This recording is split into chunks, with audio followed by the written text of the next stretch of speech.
Hi there, it's Elliot. Before we get to the episode, I just wanted to squeeze in a quick mention about the Page Learning Lab, our new online learning program for communications professionals. Page and its members are charting the future of the profession, and the lab gives you access to their thinking, the most progressive thinking out there on topics ranging from CommTech and journey communications to culture change, stakeholder capitalism, business skills, and DE&I. It's tailored learning designed to fit into your busy schedule. For more information, check it out at learning.page.org. I'm sure by now you've heard the old adage that it can take years to earn a positive reputation and only minutes to destroy one. Much of the work that communicators have led for the last few decades has been focused on reputation, how to build it and how to protect it. And as with many things in our profession of late, technology is supercharging our ability to understand our stakeholders and shape their perceptions and behaviors. Page termed this revolution CommTech, and it will in many ways define the next era of our craft. Walmart has become one of the largest and most prolific retailers and employers in the world, with over $500 billion in sales. But along the way, it earned a somewhat negative reputation on things like treatment of employees and big stores squeezing out mom-and-pop shops.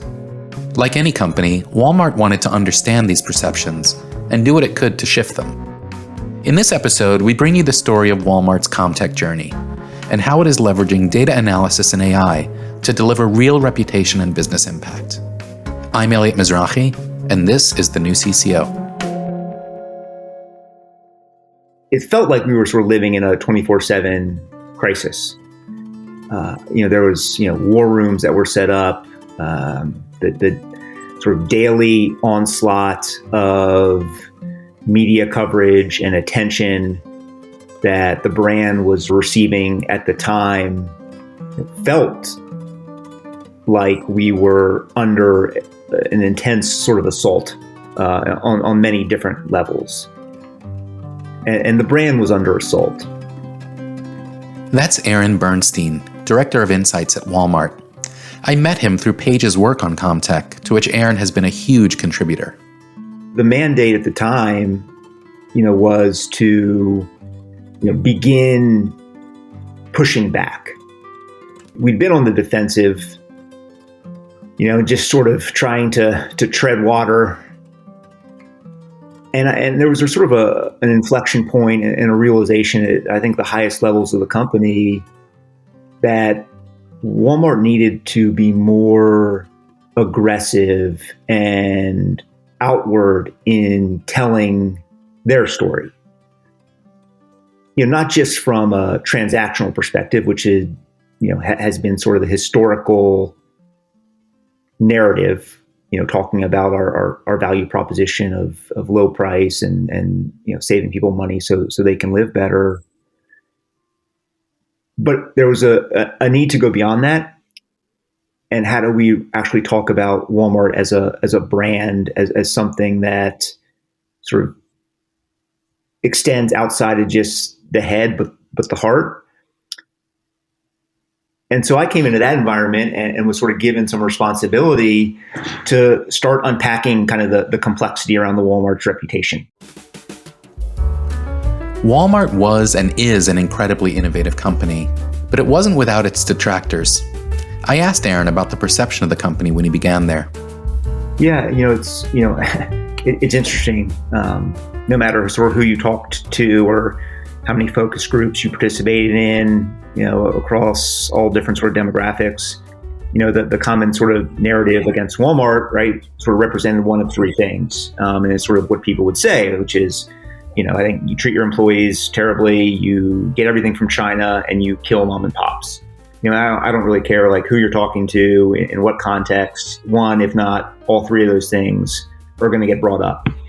And the work that we did, was to really unpack that, right? And how they feel is centered around the notion that it's socially unacceptable to like Walmart. I don't want to associate with the people who shop there. I don't want to associate with the people who work there. They're not like me. I feel guilty or embarrassed going into a Walmart. I hope my friends or family don't see me, which is sort of interesting because, if you look at it statistically, 90% of the country has shopped at Walmart at least once in the past year, and 2/3 of the country has shopped there in the past month. And then there's this unspoken sort of feeling that Walmart represents all the ills of modernity, and every sort of social, political, economic issue is Walmart's fault. This is a crucial point. Up until then, Walmart was using logical messaging to respond to emotional arguments, and the pitch was not doing much to shift perception. And so, what we sort of strive to do was, build an emotional framework around the brand where we could then sort of deliver fact-based messaging through. And that manifested itself into a need and a desire to go invest in reputational advertising, which the company had never done previously. And so, I was sort of fortunate enough to kind of be a part of the first effort Walmart's made in telling their story at scale in sort of a paid environment. So Aaron sets out on a mission to discover best practices.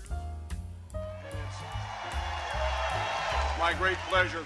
It's 2012, a time dominated in the US by the presidential election in which Barack Obama was running for a second term. Obama's campaign had already made history in 2008 for its voter micro-targeting efforts, and they were seeking to build on that success 4 years later. Clearly, there was a lot to learn from the campaign about how to find and persuade people, to shape their opinions, and to motivate them to act. And, what I saw, sort of given kind of Walmart's positioning was a parallel, in the sense that, Walmart size and scale puts it on the same platform as a presidential candidate. Now, granted, we don't have one election day, right? It's not just, hey, November 5th or 6th, we need to make people feel better about Walmart. No, like every day is an election day. There's a daily referendum on the brand, right? People are voting not at the, at the booth, but at the register.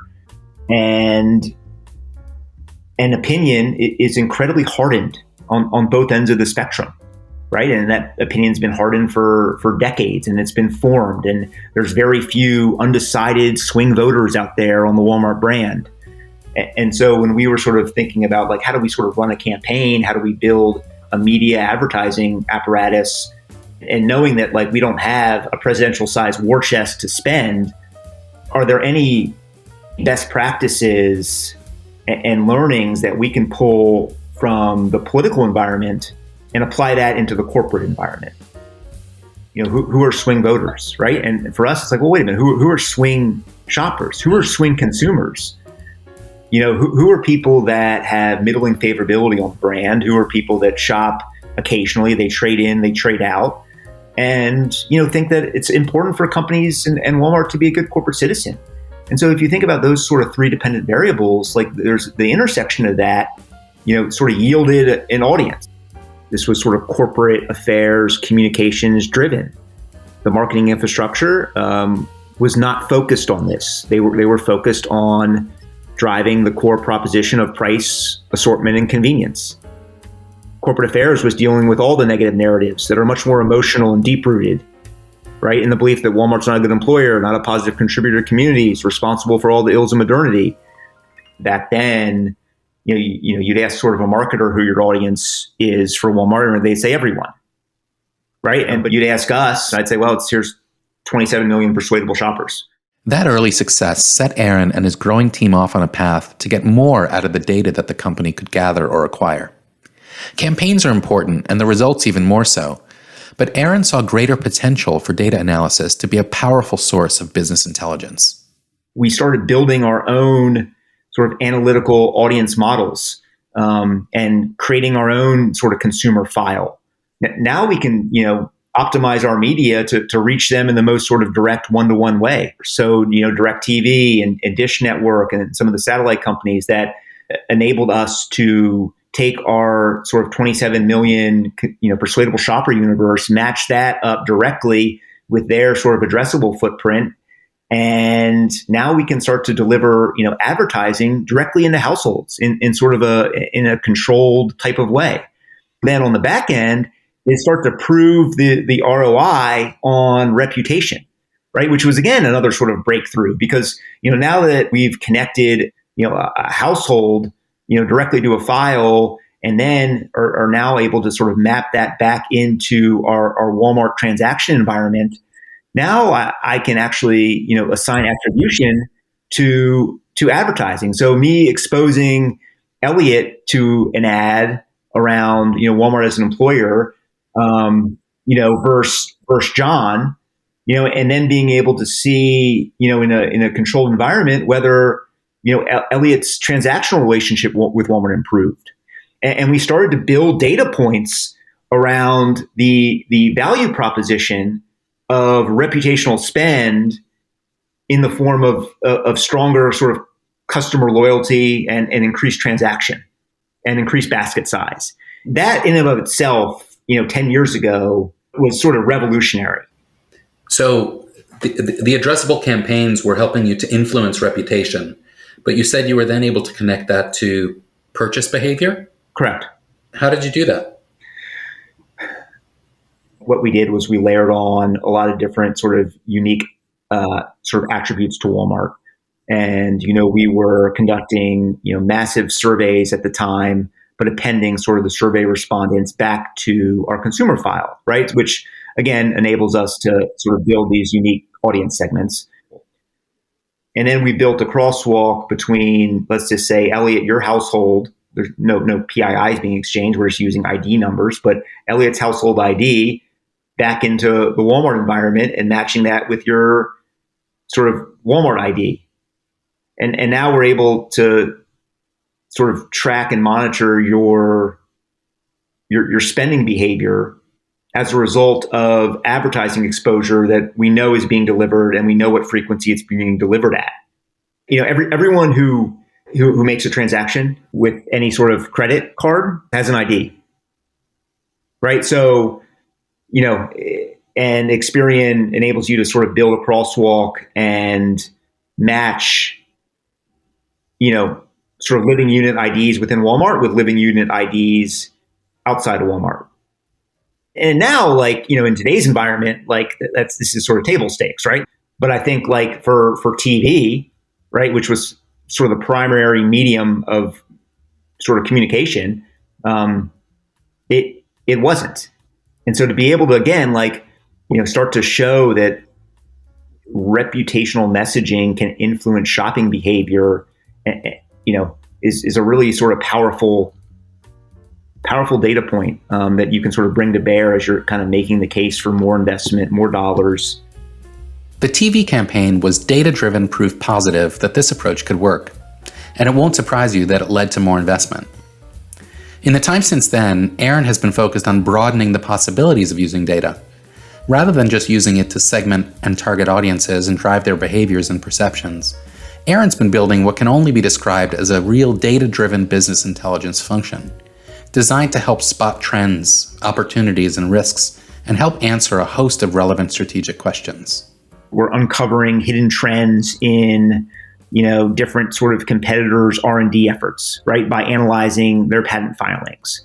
We're looking at different sort of acquisition targets and partners through analysis of their investments. Looking at, strategic risks, right? And how that can sort of, get prioritized, spotting patterns in, returns, customer returns, and how do we sort of take action, monitoring and listening customer feedback at scale, right? To help improve different sort of processes.